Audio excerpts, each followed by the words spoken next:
Après l'exécution de l'hymne de la CEMAC, Idriss Déby Itno et son homologue équato-guinéen ont passé en revue les troupes avant de saluer les corps constitués. Ces officiels du pays hôte avaient à leur côté pour la circonstance l'ambassadeur du Tchad en Guinée équatoriale, Ngariana Diagué Nahari.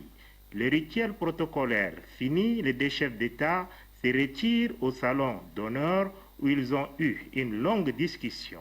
Les questions sécuritaires, économiques et politiques liant les deux pays ont été abordées. L'entretien terminé, une autre surprise attend le chef de l'État au sortir du salon d'honneur. La colonie tchadienne, vivant en terre équato-guinéenne, a également tenu à réserver un accueil chaleureux à son président.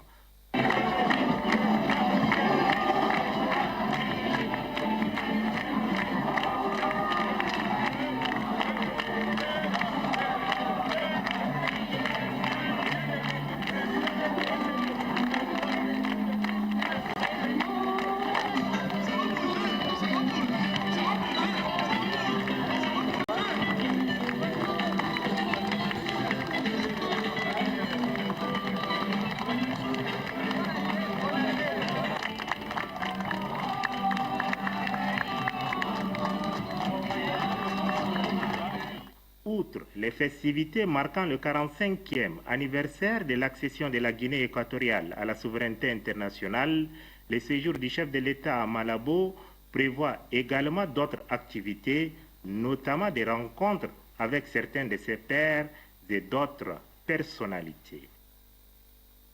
Et puis la première dame Inda Déby Itno a regagné N'Djamena en début de soirée en provenance d'Addis Abeba. Dans la capitale éthiopienne, la première dame du Tchad a officiellement pris fonction ce vendredi 11 octobre 2013 en tant que présidente en exercice de l'organisation des premières dames d'Afrique pour la lutte contre le sida. Nous y reviendrons plus en détail dans nos prochaines éditions. Dans l'actualité, ce soir également, les rideaux sont tirés ce vendredi sur le 4e salon international des hydrocarbures des mines du Tchad au ministère des Affaires étrangères et de l'intégration africaine. Pendant 4 jours, les experts venus d'Afrique, d'Europe, des Amériques et d'Asie ont échangé leur expérience et leur savoir-faire dans le domaine. Les conférences et autres échanges ont lieu lors des travaux ont permis aux participants d'explorer les pistes de solutions en vue d'améliorer le rendement et la coopération dans le domaine des recherches. Grangacham Irima. C'est sur une note de satisfaction que les 755 participants venus de 16 pays du monde ont mis un terme aux travaux de la 4e édition du Salon international des hydrocarbures au Tchad. En marge des travaux, une importante exposition a permis au public de découvrir au travers des stands de l'activité des diverses entreprises relevant des secteurs des hydrocarbures. À la faveur des multiples thèmes débattus au cours des travaux, SIOM 2013 aura été une occasion pour les investisseurs et le gouvernement tchadien de regarder désormais dans la même direction, la voie d'un partenariat de développement du secteur des mines et des hydrocarbures. Outre les motions de remerciement adressées au chef de l'État et au gouvernement, les participants saluent les efforts consentis par les plus hautes autorités. Pour ce faire, un trophée a été remis au chef de l'État. C'est le représentant du chef de gouvernement, le ministre de l'Énergie et du Pétrole, Gerasim Lebemadjel, qui a la mission de le remettre acquis de droit.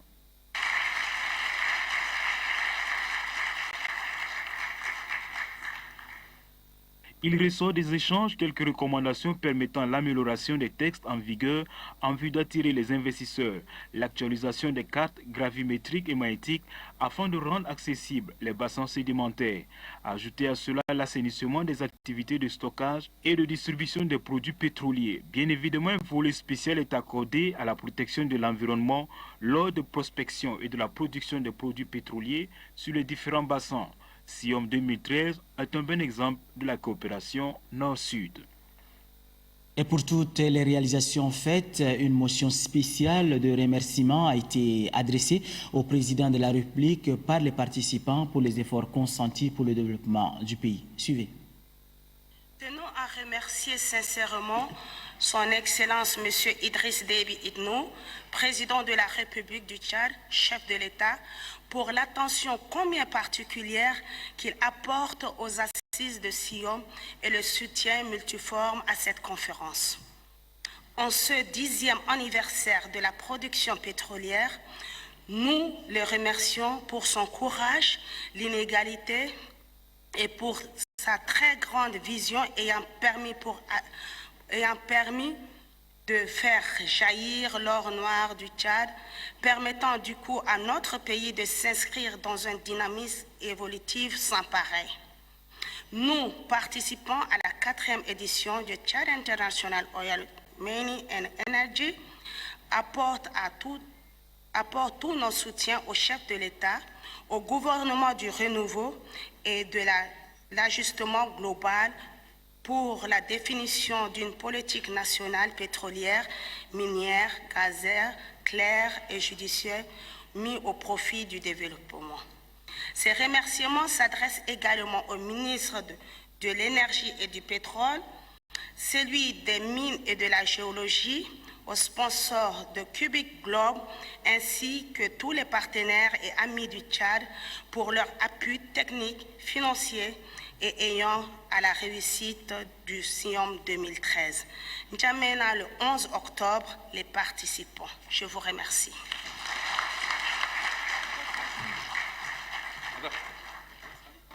C'est sur une note de satisfaction que le ministre du Pétrole, représentant le Premier ministre, a mis un terme aux activités du 4e SIOM. Je propose un extrait de son intervention. Je suis convaincu que ces 3 jours de travaux et d'expositions ont été riches en échanges, découvertes et partenariats. SIOM 2013 tire à sa fin. Au moment de clore cette conférence, je tiens particulièrement à vous adresser mes félicitations pour les résultats auxquels vous êtes parvenus. Et cette rencontre vous a sûrement permis de disposer d'informations fiables sur tout le patrimoine pétrolier tchadien, pour les ressources minières, énergétiques et gazières.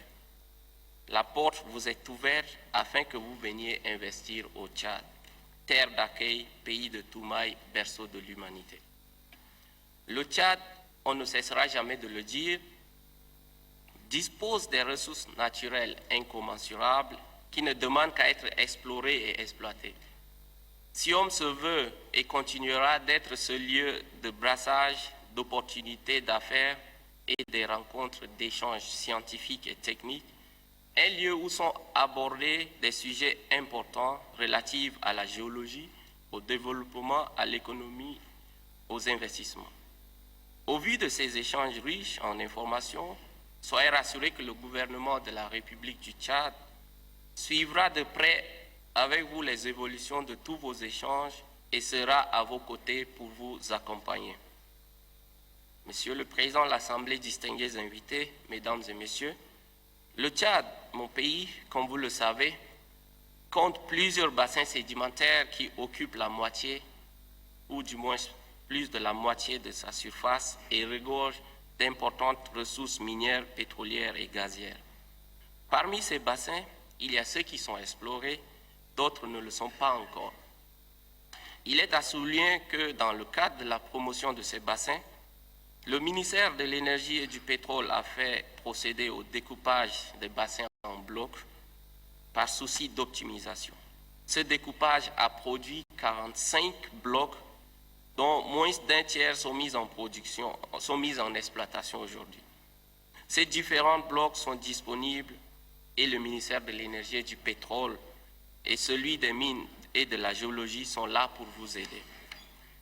Monsieur le Président de l'Assemblée, Mesdames et Messieurs distingués invités, avec la paix et la stabilité retrouvée, nous pensons que toutes les conditions sont réunies pour donner la place qui revient au Tchad dans le choix d'investissement des sociétés pétrolières et minières. Permettez-moi de terminer mes propos en félicitant la tenue de cette conférence co-organisée par le ministère de l'Énergie et du Pétrole et le ministère de Mines et de Géologie. Je souhaite un bon retour dans leur famille à ceux d'entre vous venus de l'étranger. J'adresse mes félicitations particulières au comité d'organisation de SIOM, aux sponsors et au cabinet Cubic Globe, co-organisateurs de cette conférence. Dans le même registre, l'on se souvient encore de la date du 10 octobre 2003, comme si c'était hier encore, lorsque le chef de l'État Idriss Déby Itno ouvrait la vanne du pétrole de Doba. Pendant qu'on célèbre le 10e anniversaire du Tchad sous l'ère pétrolière, que peut-on retenir de son impact sur la vie socio-économique de la population? Suivez plutôt le constat fait par Digwe Hébert. N'Djamena, cette ville capitale du Tchad qui incarne l'image du pays, reste aujourd'hui étrange aux yeux de ceux qui l'ont connu et vécu il y a 10 ans. Ici, la place de la nation, symbole d'un pays rénové, témoigne à elle seule les empreintes d'un pays attrayant grâce à la vision du chef de l'État. 10 octobre 2003, 10 octobre 2013, voilà 10 ans que le Tchad jouit de son pétrole, une manne qui a permis au pays de s'effrayer un chemin vers le développement. Au nombre des infrastructures incalculables à travers le pays, les voies de communication occupent une place de choix. Des milliers de kilomètres bitumés ont donné un coup de pouce à l'économie nationale, mais surtout soulagé les populations. Dans les domaines de la santé, l'hôpital de la mère et de l'enfant, un joyau complexe moderne offert par le chef de l'État, couronne les nombreuses réalisations concrétisées dans le secteur. En termes d'autres investissements, l'on note la construction des écoles et des universités dans les différentes régions du pays. Des conditions décentes d'études pour les enfants du Tchad, où l'école est rendue gratuite et accessible pour tous. Depuis lors, la jeunesse reste dans le viseur du président de la République. Comme ces complexes sportifs à valeur internationale, beaucoup d'autres infrastructures et structures favorisent l'épanouissement des jeunes et leur auto-emploi. 10 ans après l'exploitation de l'or noir, le Tchad demeure un chantier à ciel ouvert. Dans la capitale, certains services et administrations publiques sont flambant neufs, alors que d'autres poursuivent leur cours de reconstruction. Les jalons de l'émergence du Tchad sont bien posés après une décennie sous l'ère pétrolière. Et pour mesurer véritablement l'impact des revenus sur la vie des Tchadiens, Télé-Tchad est allé à la rencontre de quelques citoyens. Voici ce qu'ils en pensent. Merci. Sincèrement, on a fêté le 10e anniversaire. Il y a eu beaucoup d'évolutions, il y a beaucoup de changements. On voit un peu partout, il y a tous les pays en chantier. Donc, c'est dû à l'exploitation du pétrole, à l'aimant du pétrole tchadien. Et non seulement ça, le pétrole a favorisé beaucoup de choses. Et sur le système sanitaire aussi, il y a eu la gratuité des soins et puis l'éducation. Il y a eu beaucoup d'écoles construites, des instituts, des cités. Donc, franchement, il y a eu beaucoup de changements et beaucoup d'évolutions. Malheureusement, le Tchad évolue, mais l'homme tchadien n'évolue pas. Et notre égoïsme, c'est ça qui nous retarde par rapport aux autres pays. Après 10 années d'exploitation du pétrole, on relève 2 faits majeurs. Le premier fait concerne justement les infrastructures qui ont été réalisées et qui sont visibles à l'œil nu. Les infrastructures routières, les infrastructures sociales, les centres de santé, les hôpitaux, les systèmes d'adduction d'eau potable qui sont actuellement à un niveau assez élevé par rapport aux années précédentes. Mais en ce qui concerne justement les questions sociales, les populations de différentes localités, de différentes régions du pays éprouvent d'énormes difficultés face à la question de la cherté de la vie. J'ai sillonné un peu partout en Afrique centrale, il y a eu beaucoup de changements. En tant que jeune, ce que je remarque, il y a des efforts considérables que le chef de l'État est en train de mener en faveur de la population tchadienne. Et ce qui me tient un peu à cœur, c'est le chômage en ce qui concerne la jeunesse. Et le chef de l'État a mis à la disposition des jeunes un fonds national d'appui à la jeunesse pour lesquels les jeunes peuvent entreprendre des actions pour pouvoir vraiment se prendre en charge, tel que le FONAGE, Fonds national d'appui à la jeunesse. Et c'est une très bonne initiative. Si seulement le chef de l'État peut continuer dans cet élan, je crois que ça pourrait vraiment remédier à notre problème.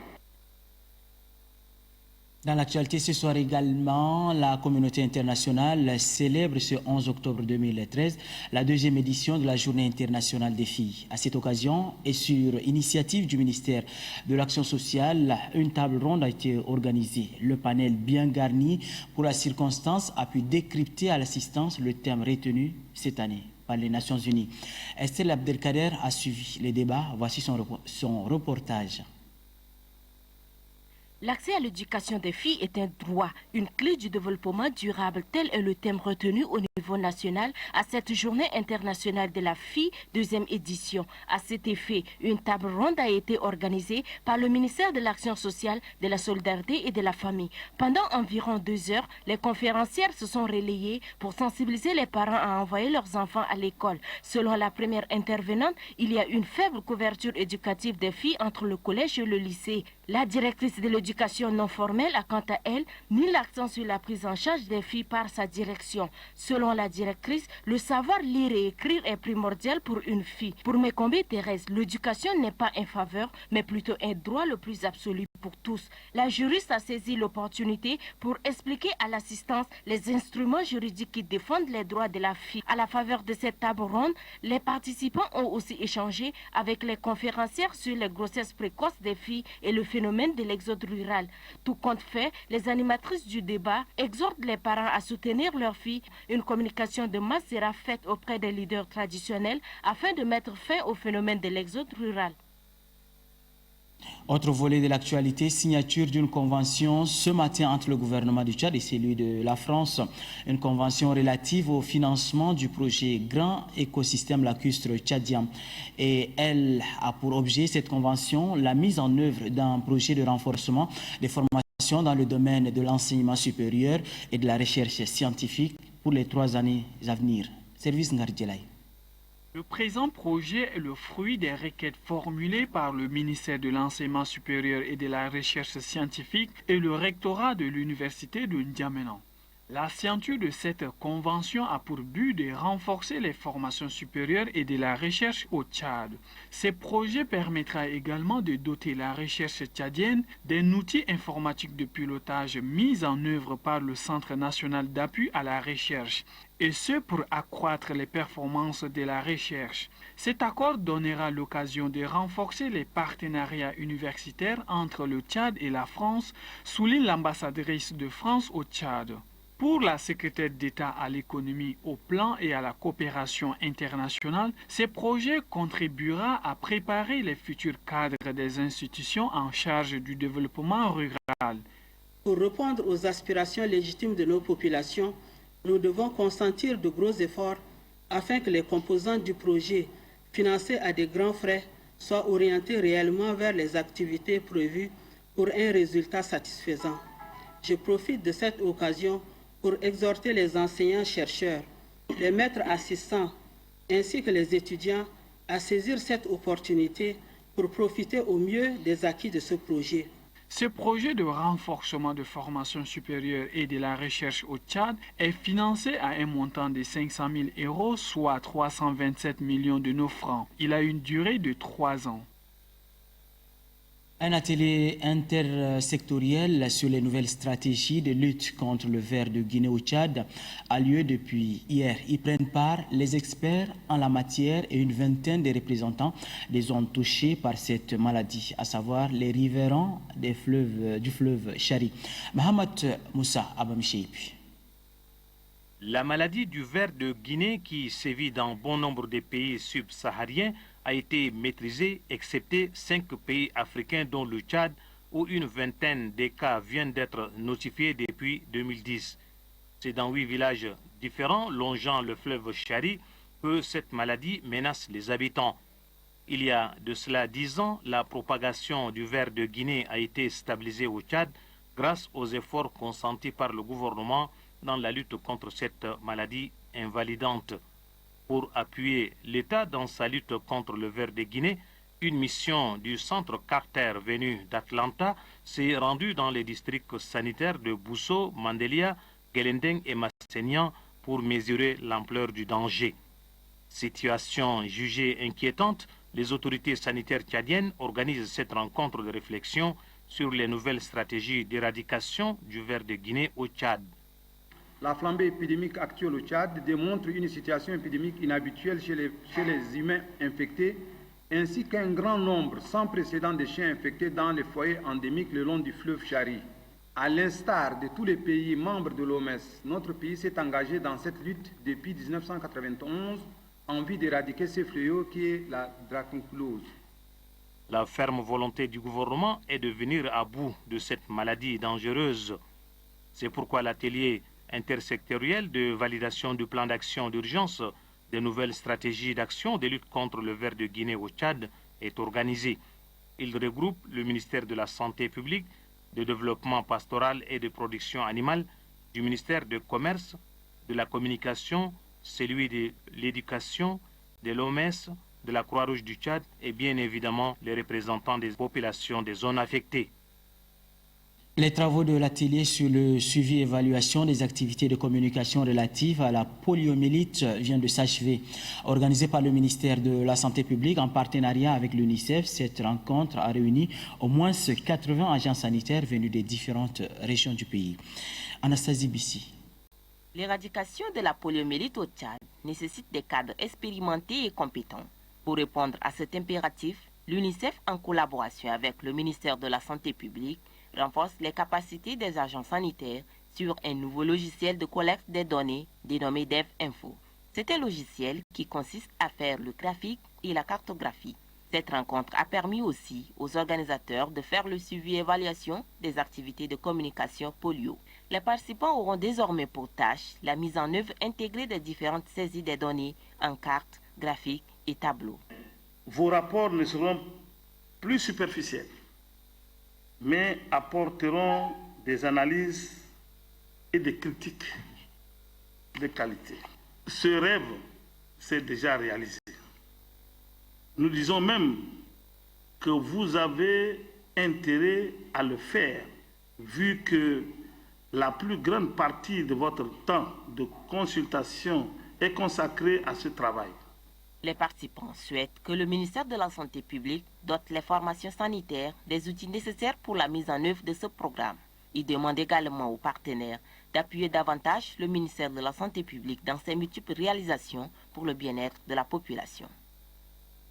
Dans le cadre de son plan d'action, le Fonds des Nations Unies pour le développement a remis des équipements et des médicaments au centre de santé Al-Afia de Moulkou dans le Mayo-Kébi Est, ce dont s'inscrit dans le cadre du programme de lutte contre la mortalité maternelle au Tchad. Reportage Mohamed Abakar Seidouna. Un secours tant attendu par ce centre de santé jusqu'ici associatif. Ce dont des équipements et des médicaments est constitué d'une table d'examen et de consultation, d'une table d'accouchement et d'autres matériels de travail pour le personnel. Ces équipements et médicaments appropriés permettront au centre de santé Al-Afia de Moulkou d'améliorer la qualité de ses services. Avec ces matériels, les femmes en grossesse seront mieux suivies, indique le responsable du centre. Le représentant de l'UNFPA au Tchad relève que ce don s'inscrit dans le cadre du 6e programme entre son institution et le Tchad qui couvre la période 2012-2016. Ce programme vise la réduction de la mortalité maternelle dont le taux est très élevé au Tchad. Pour le préfet du Mayo-Bonnet, ce geste fort vient renforcer la politique du gouvernement en faveur de la femme. Le délégué sanitaire régional du Mayo-Kébi Est assure que grâce à ces moyens, la santé de la mère et de l'enfant va s'améliorer considérablement dans la localité. Malgré les efforts consentis par le gouvernement dans le combat contre la mortalité maternelle, le Tchad enregistre 16 décès maternels par jour selon l'UNFPA. Zinat Al-Haya ou les merveilles de la vie, c'est le titre d'un nouveau livre présenté hier au public à l'auditorium du centre Al-Mouna. L'auteur Zakaria Yaya Zakaria est un jeune journaliste d'expression arabe.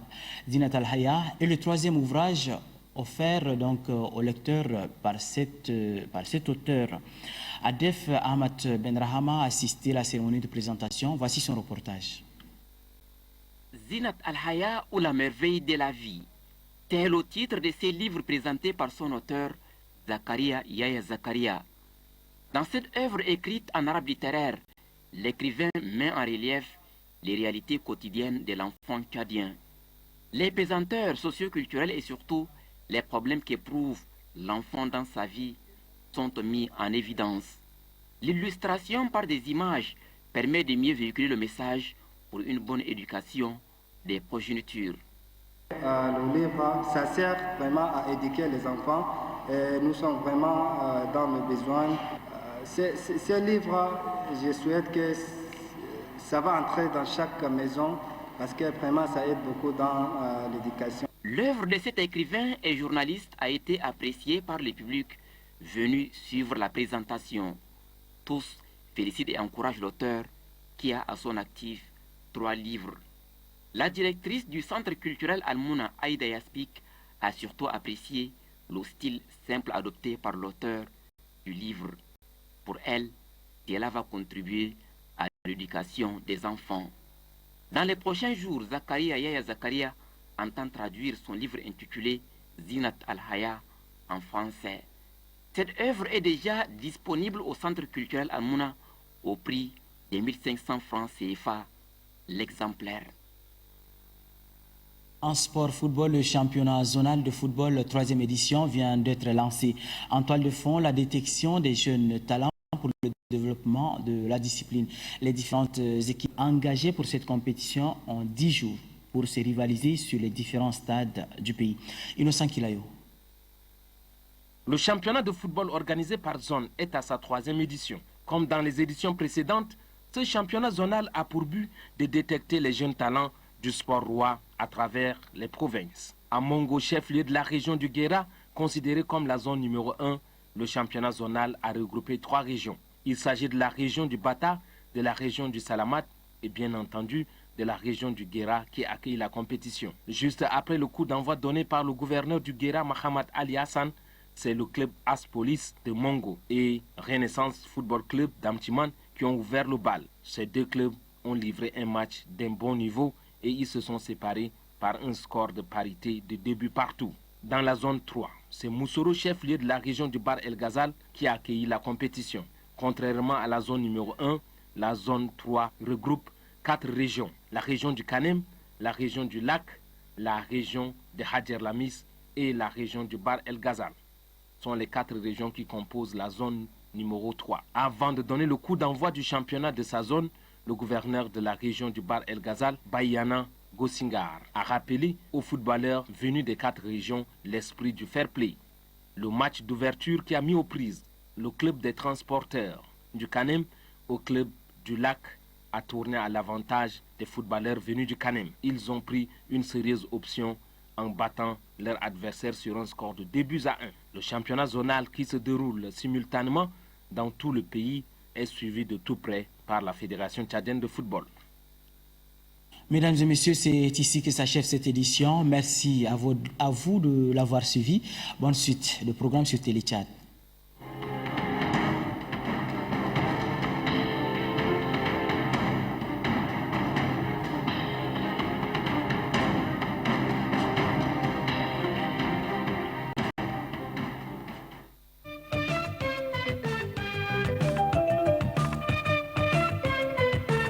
Chupa, chupa, chupa, chupa.